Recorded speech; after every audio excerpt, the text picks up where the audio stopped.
Bonjour à tous et bienvenue dans un nouvel épisode du podcast de UNIT, le podcast dédié aux énergies vertes.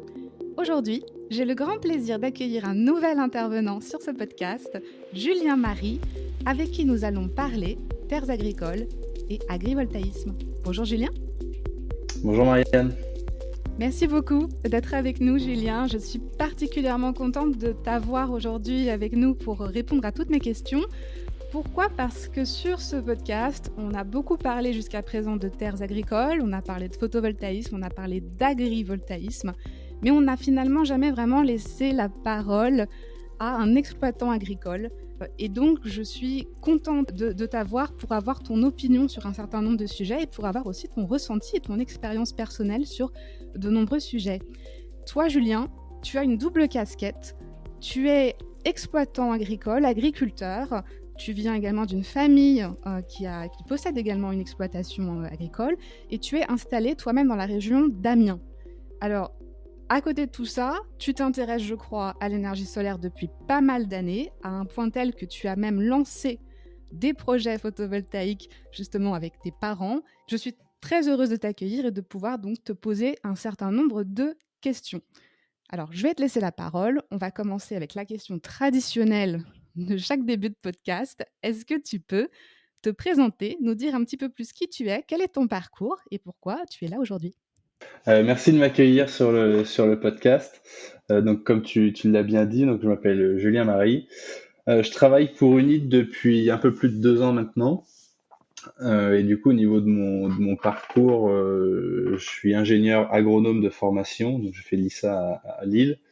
De manière plus personnelle, je suis fils d'agriculteur. Et depuis peu, donc depuis début de l'année 2024, je suis également moi-même agriculteur sur une petite exploitation que j'ai repris également.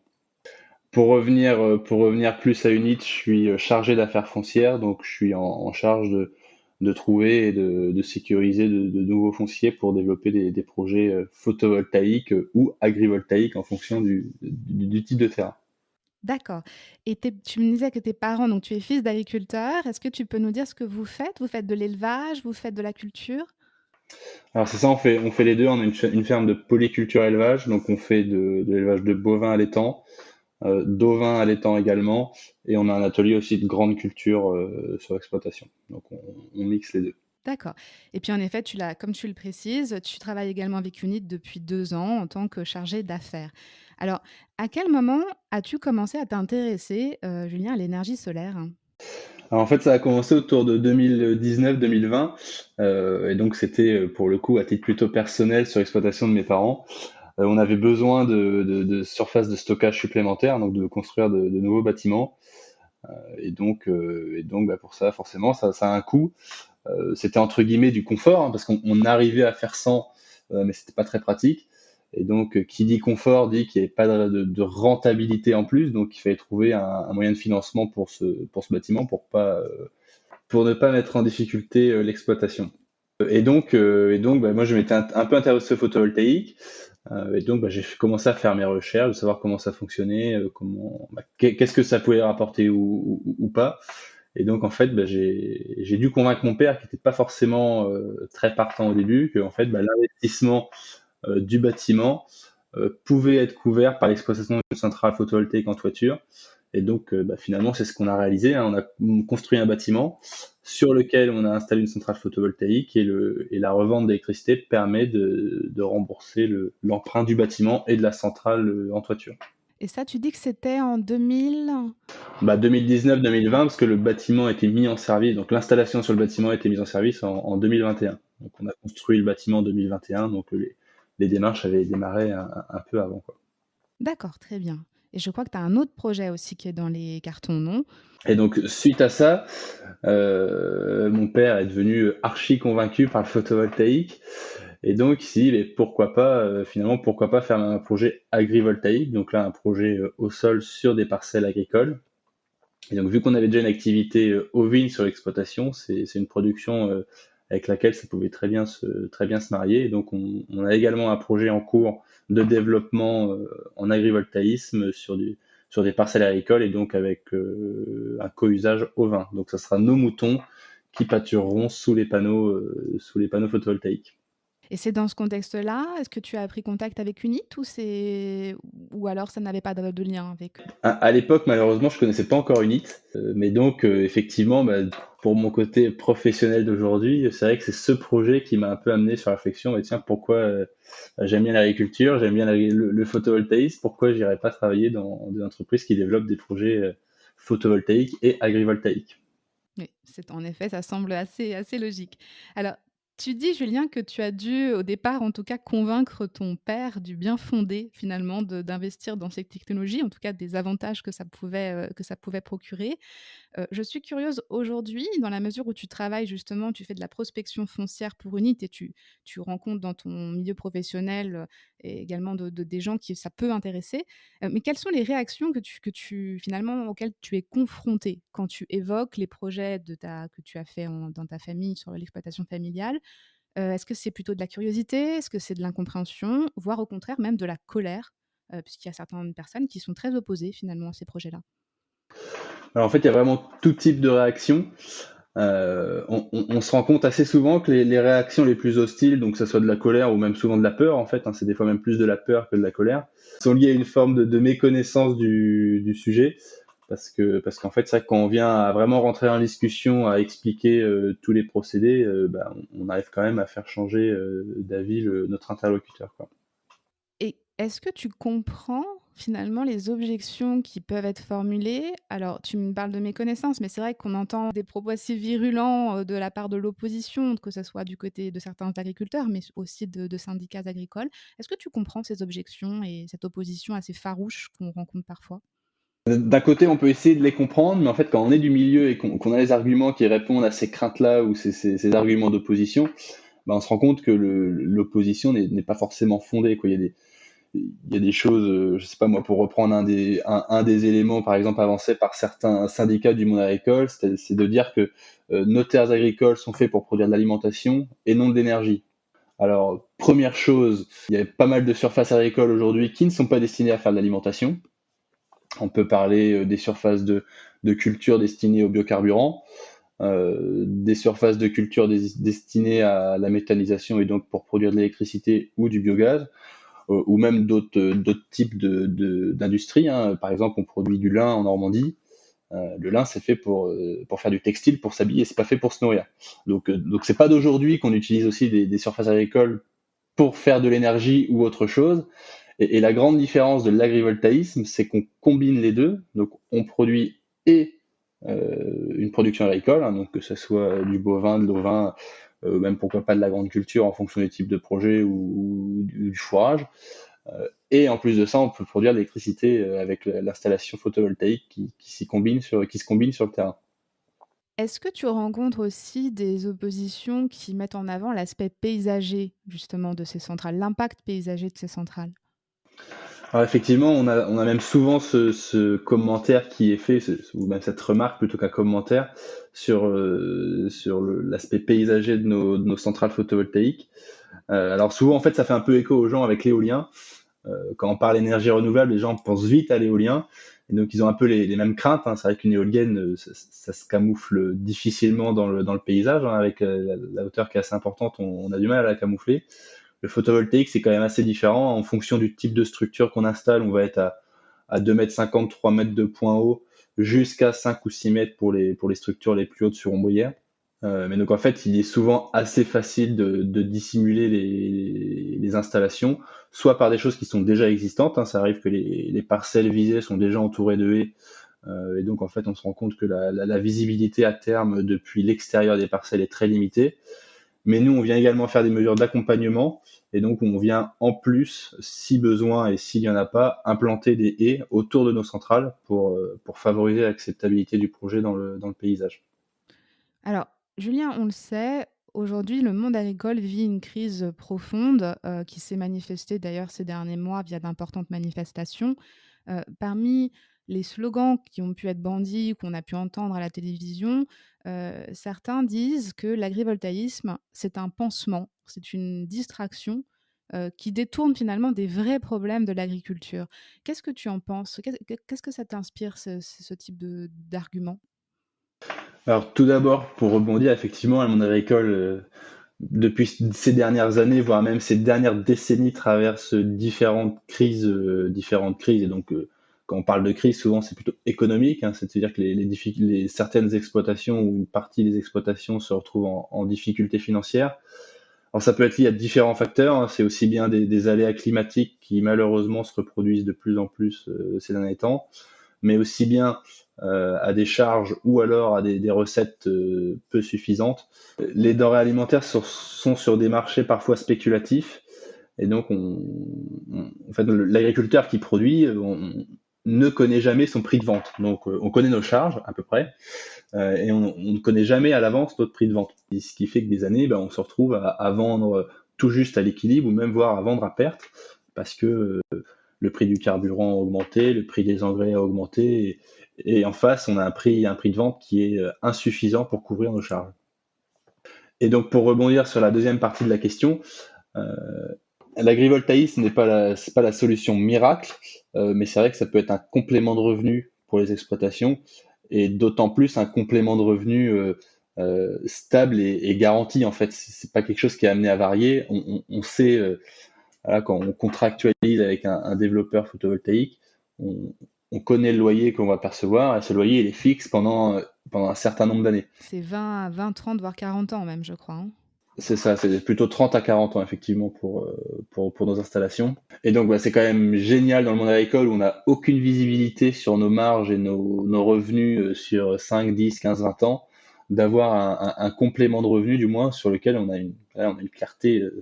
C'est clair, c'est très clair quoi. On sait que sur une période donnée, on a ce revenu qui est complémentaire en plus. Donc ça va permettre vraiment de pérenniser des exploitations Et de pouvoir éventuellement même réinvestir, ce complément de revenu pour complètement, moderniser, ouais, pour même pour des fois développer de nouvelles activités qui peuvent être parfois risquées. Quand on a ce complément de revenu qui peut nous permettre des fois de se lancer dans de nouvelles activités, c'est quand même nettement plus simple que quand on démarre de rien, ou même des fois d'une exploitation qui est en difficulté financière. Et qu'est-ce que tu penses, Julien, de cette image qu'on a, on entend parfois ce fantasme un peu d'une marée noire, noire au sens des panneaux, qui viendrait envahir les terres agricoles. Alors, on l'a dit plusieurs fois sur le podcast, c'est faux, hein, il y aura pas, un tsunami de panneaux solaires sur l'ensemble des terres agricoles en France. Mais qu'est-ce que tu en penses quand tu entends ce genre de choses?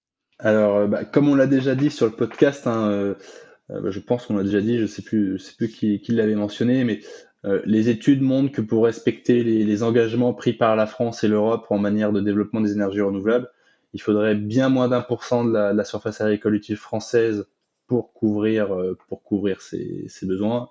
Et encore, si on se limitait aux terres agricoles, hein, il y a aussi d'autres terrains que l'on utilise pour faire du photovoltaïque, type ce qu'on appelle les terrains dégradés, donc les anciennes carrières, les décharges, les friches industrielles. Et donc, quand bien même on venait à accomplir cet objectif à partir d'uniquement d'agrivoltaïsme, il nous faudrait moins d'1% de la surface agricole française. Et encore une fois, quand on dit il nous faudrait, cette surface-là, elle n'est pas condamnée, elle est justement, elle doit continuer à produire quelque chose d'agricole. Le but, c'est bien faire de l'agrivoltaïsme, donc de combiner et agriculture et production d'électricité. Avec synergie et co-usage comme mots-clés, à mettre en avant. Exactement, ouais. Et donc, je ne sais pas si on l'avait déjà dit dans d'autres podcasts, hein, mais de mémoire, hein, en France, 4% de la surface agricole utile a des vocations de production de biocarburants, donc colza et betterave par exemple. Donc en fait, c'est un faux problème, et encore moins, on aura encore moins une marée noire, quoi. Moins d'1% de la surface du territoire, ça reste quand même très très limité. Super. Est-ce que selon toi, l'agrivoltaïsme aussi peut aider spécifiquement certaines filières à s'en sortir, certaines filières qui seraient en difficulté particulièrement? Et effectivement, il y a des filières qui sont plus fragiles que d'autres, notamment comme l'élevage, où on a souvent des crises assez importantes, aussi bien au niveau des élevages laitiers que des élevages producteurs de viande.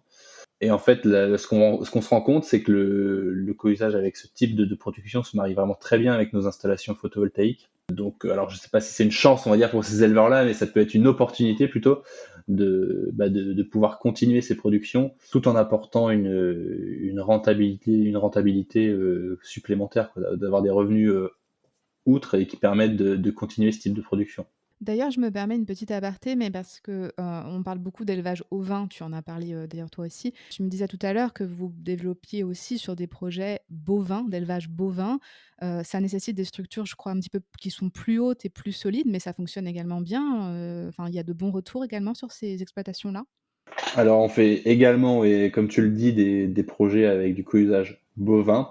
Donc, comme tu l'as très bien dit, hein, donc, c'est à quelque chose près la même chose qu'avec de l'ovin, sauf qu'on surélève d'un mètre, voire 1,50 m de plus les structures, afin de permettre aux animaux de pouvoir passer sous les panneaux sans se cogner dedans. Ça fonctionne bien, mais c'est vrai que nous, c'est un investissement qui est plus important. Et donc forcément, le revenu que l'on va pouvoir proposer à l'éleveur sera un peu moins important sur du bovin que sur de l'ovin.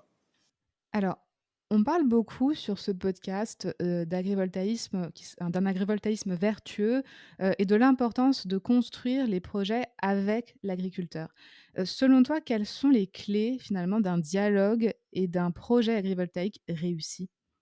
Alors oui, chez Unit, on apporte vraiment une très grande importance au projet agrivoltaïque. Moi, ce que j'aime bien dire avec les agriculteurs que l'on rencontre et même en phase de développement, c'est que le projet, on le construit ensemble, hein, c'est vraiment Unit et l'agriculteur. Et ce qu'on leur dit, c'est que nous, on n'est pas les experts du monde agricole, mais que c'est vraiment eux qui vont exploiter le terrain. Donc, c'est eux qui vont avoir les contraintes de l'emplacement des panneaux pendant 25, 30 à 40 ans. Alors, eux ou leurs enfants, hein, des fois, parce que forcément, ça peut passer la main à la génération suivante. Mais ce qu'on veut vraiment, c'est vraiment qu'on se mette autour de la table pour construire un projet qui nous convient, parce qu'effectivement, il faut faut que le projet soit viable, mais avant tout, il faut qu'il puisse convenir à l'agriculteur. Si demain l'agriculteur se rend compte qu'il a trop de contraintes et que finalement ça ne va pas coller avec son type d'exploitation, on préfère voilà, ne pas développer un projet que de développer un projet sur lequel il ne va pas être satisfait. En fait, c'est vraiment le maître mot, hein, la définition c'est agrivoltaïsme, donc c'est bien agriculture et photovoltaïsme. Donc il faut bien combiner les deux. Et donc ça s'adapte. On a plein d'exemples, hein. Des fois, c'est un agriculteur qui nous dit ben, moi, j'ai envie de pouvoir, sur mon quad, quand je vais passer entre les rangées de panneaux, pouvoir avoir un mouton. Est-ce qu'on peut rehausser de 10 centimètres? Ben, nous, on prend toutes ces choses-là en compte pour adapter le design de nos centrales, pour que ça colle au mieux à ce qu'il a besoin. Ça peut être un agriculteur qui nous dit ben, moi, je veux continuer à faucher même entre les rangées de panneaux. Donc, je vais mettre des animaux sous les panneaux, mais je veux continuer à pouvoir faucher. Donc, il faut que les rangées de panneaux soient un peu plus espacées. Eh ben, ok. Par contre, on installera moins de puissance, donc un peu moins de loyer, mais nous, pas de souci, on peut le faire. Donc c'est vraiment toutes ces choses-là qu'il faut bien prendre en compte du départ pour que le projet convienne bien à l'agriculteur et que le terrain soit toujours exploitable avec le moins de contraintes possible pour lui.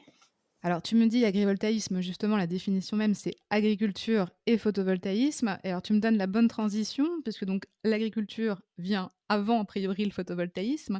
Et donc, on a ces derniers temps eu pas mal d'évolutions législatives. La loi relative aux énergies renouvelables qui est sortie en mars de l'année dernière. Et puis, plus récemment, en avril 2024, le décret vraiment propre pour l'agrivoltaïsme. Alors, je serais curieuse d'avoir ton ressenti sur ces évolutions, puisque donc ce décret notamment a réaffirmé la primauté de l'agriculture par rapport aux projets énergétiques, enfin aux projets électriques. Penses-tu qu'on va dans le bon sens? Et est-ce que selon toi, ça peut aider à convaincre finalement les derniers réticents? Alors complètement, oui, en fait, ça vient poser un cadre sur ce que nous, chez Unit, on faisait déjà, en fait, hein, de vraiment mettre en lumière l'agriculture, toujours. Mais là, ça vient vraiment poser un cadre avec des éléments concrets et des chiffres précis, comme par exemple le taux de couverture, qui est limité à 40%. Et justement, pour rebondir sur une des questions qu'on a évoquées avant, sur les personnes qui sont opposées au photovoltaïsme, les arguments qui disent on va couvrir complètement la parcelle agricole, alors pas du tout, hein, justement, ce taux de couverture vient bien confirmer cela. Et ce qui est assez marrant, c'est qu'on se rend compte que les projets que l'on développait avant la sortie des décrets, parce que le décret, notamment sur le taux de couverture, n'est sorti qu'en 2024, eh ben, on se rend compte que nous, chez Unit, 95% de nos projets rentraient déjà bien dans ce taux de couverture. On était déjà en dessous ou à la limite des 40%.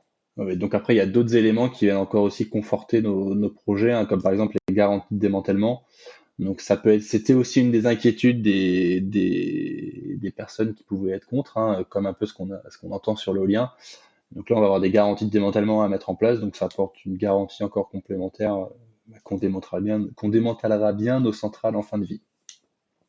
Et alors, on évoque aussi beaucoup tout ce qui est changement climatique et la vulnérabilité finalement des exploitations agricoles vis-à-vis des aléas ou des catastrophes naturelles qui ont tendance peut-être à revenir de plus en plus souvent. Je pense aux sécheresses, je pense au gel, tout le bouleversement finalement des calendriers agricoles. Est-ce que selon toi, une solution comme l'agrivoltaïsme, quand il est bien conçu, est-ce que ça peut aider à rendre l'agriculture plus forte et plus résiliente?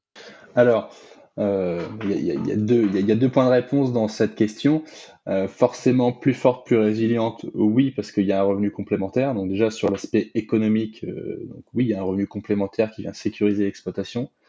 Et deuxièmement, donc on n'a pas encore énormément de recul sur l'agrivoltaïsme, hein. C'est vrai que les premières centrales ont au mieux du mieux quelques dizaines d'années, donc c'est quand même assez peu.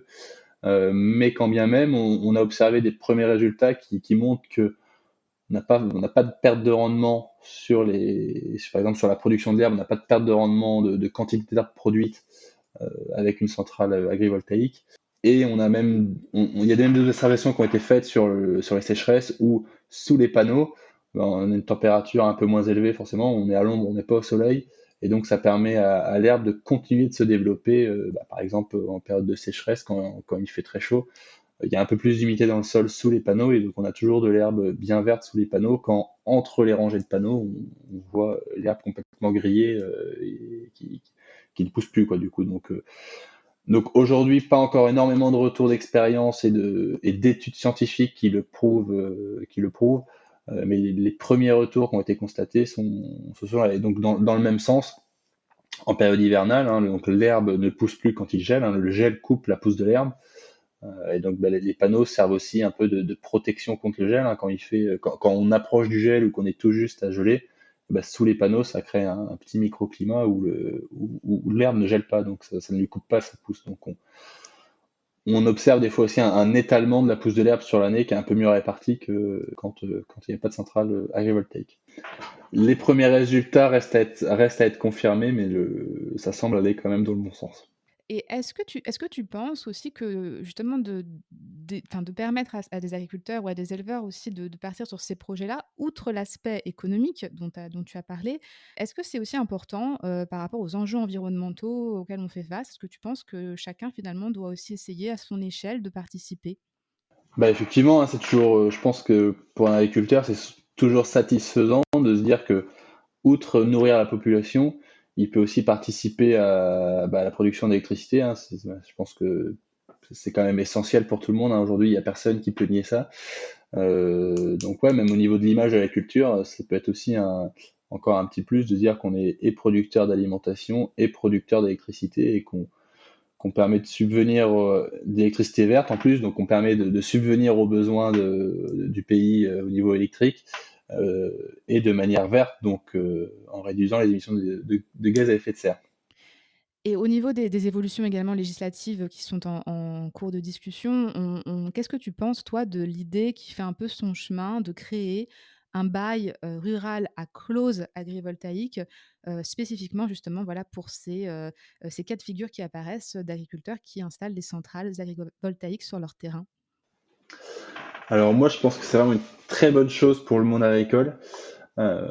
Pourquoi? Parce qu'en fait, aujourd'hui, quand on met en place un bail amphithéotique pour la réalisation d'une centrale photovoltaïque, on ne peut pas conserver le bail rural existant. Donc l'agriculteur en place est obligé de rompre son bail rural. Nous, en contrepartie de ça, on met en place une convention d'exploitation avec l'agriculteur pour qu'il continue de jouir du terrain et de l'exploiter, hein, donc de mettre de ses animaux ou de faire du fourrage ou voilà, voilà, d'exploiter le terrain dans un sens agricole. Mais c'est vrai que c'est des fois aussi la réticence de certains agriculteurs de perdre leur bail et leur droit au bail, ce qu'on appelle en agriculture. Et donc, nous chez Unit, on a vraiment hâte que l'on puisse mettre en place ce type de baux qui sera encore plus protecteur pour l'agriculteur et même, je pense, au niveau de l'acceptabilité globale, hein, pour les agriculteurs comme pour les Français en règle générale, et de montrer qu'on a vraiment encore, même au niveau de la loi, d'intégrer les deux et de garder le droit au bail de l'agriculteur, ce sera encore mieux pour le monde agricole. Donc on a vraiment hâte que l'avancée législative arrive pour la mettre en place chez Unit. Julien, si on revient maintenant à toi, est-ce que tu peux nous en dire où tu en es de tes projets? Donc, ces projets dont tu nous as parlé au début de l'entretien. Donc la toiture solaire sur le premier bâtiment, je crois que ça y est, elle est en place. Et donc, où tu en es du deuxième projet de centrale agrivoltaïque proprement dit? Sur le projet agrivoltaïque que l'on mène chez mes parents, juste pour remettre un peu le calendrier, on a commencé les réflexions en 2019-2020, hein, juste après le projet entamé sur le bâtiment. On a signé donc une promesse de bail avec un développeur photovoltaïque en 2021. Et donc ensuite, comme un projet classique, hein, il y a eu le temps de l'étude d'impact qui a duré un peu plus d'une année. Et donc l'entreprise qui développe le projet a déposé le permis de construire en mars 2023. Et donc ça fait 1 an et demi que le dossier de permis de construire est en instruction. Et donc on vient de passer la commission qui s'appelle la CDPNAF, qui statue et qui donne avis sur le projet. Et donc à ce jour, on n'est pas encore fixé sur l'acceptation ou non du projet. En fait, on est en Normandie, donc on est une région de base. Donc le président de région Normandie est plutôt contre l'agrivoltaïsme, et la Chambre d'agriculture émet également quelques réserves et met en avant une future doctrine locale qui aboutirait à un taux de couverture un peu inférieur à ce qui est prévu par le décret national. Donc on n'est vraiment pas certain sur l'aboutissement ou non du projet, étant donné qu'ils ont un poids assez important dans l'instruction du permis de construire et sur l'avis qui sera rendu en définitif. Donc on sait qu'au plus tard, en fin d'année 2024 ou début d'année 2025, on aura notre réponse, mais on ne sait pas si elle sera favorable ou défavorable. Toi, le taux de couverture de ce projet, il est à 40 justement, ou il est un petit peu moindre? Alors nous, sur notre projet, le taux de couverture, il est autour de 35%. Julien, dernière question, avec Unit, donc tu l'as dit, tu fais de la prospection foncière. Parmi nos auditeurs, il y a peut-être justement des personnes qui réfléchissent à l'idée, d'installer une centrale, voire qui connaissent des propriétaires de terrains qui seraient susceptibles d'accueillir justement un projet. Quels sont les types de terrains que tu recherches en priorité et que doit faire un propriétaire s'il veut rentrer en contact avec toi? Alors, on recherche, comme on l'a dit peut-être au début, mais assez rapidement, tout type de terrain. Donc, on fait des projets agrivoltaïques, comme on le disait, hein. Donc, pour les projets agrivoltaïques, on cherche plutôt des terrains en prairie, avec une activité d'élevage existante, donc avec du mouton ou du bovin. On cherche également des terrains, nous, ce qu'on appelle dégradés, donc où on pourrait dire des terrains anthropisés, hein, donc qu'on subit une action de l'homme. Donc, par exemple, les carrières, les anciennes carrières, les friches industrielles, les plans d'eau rentrent également dans cette catégorie-là. Donc, on peut installer aussi des centrales flottantes. On cherche également des grands parkings pour installer des ombrières photovoltaïques.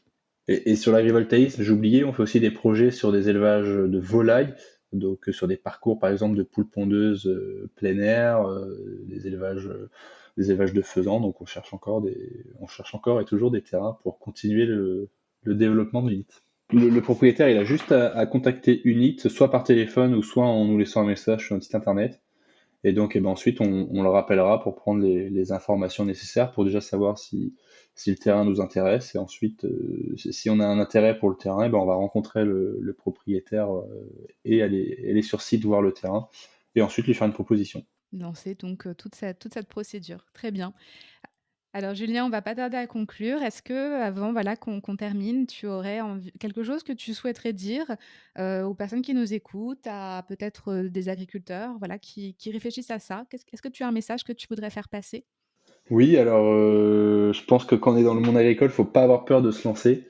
Euh, donc il y a des acteurs comme Unit vraiment où on prend le temps de bien construire le projet. Donc si on voit que le projet agrivoltaïque ne va pas marcher, c'est pas grave, hein, et on aura passé du temps à changer et c'est vraiment pas un problème. Faut pas avoir peur de se dire on est coincé dans un projet standard où les tables sont espacées de tant de mètres, qui sont à telle hauteur. Nous, on peut vraiment, on a la chance chez Unit de pouvoir s'adapter au projet. Alors forcément, tout n'est pas réalisable parce qu'il faut qu'on reste réaliste et comme toute entreprise, il faut que nos projets soient rentables. Mais autant que faire se peut, on adapte les structures en fonction des besoins des agriculteurs. Et donc, il faut surtout pas hésiter à nous consulter pour voir ce qu'on peut leur proposer. Un très grand merci, vraiment Julien. Je rappelle donc que tu es à la fois exploitant agricole et que tu travailles avec Unit en tant que chargé d'affaires. Merci vraiment pour ton temps et puis pour avoir répondu à toutes mes questions. Merci à toi, Marianne. À bientôt. Quant au groupe UNIT, ce groupe développe, construit et exploite des centrales photovoltaïques, agrivoltaïques, éoliennes et hydroélectriques. Si vous qui nous écoutez, vous êtes propriétaire d'un grand terrain, d'une friche, d'un parking de bonne dimension, d'un élevage, et que la production d'une énergie locale, verte et renouvelable vous intéresse, vous pouvez, comme l'a dit Julien, nous contacter aux coordonnées en commentaire. Dans tous les cas, abonnez-vous au podcast pour en savoir toujours plus sur l'avenir de l'électricité verte.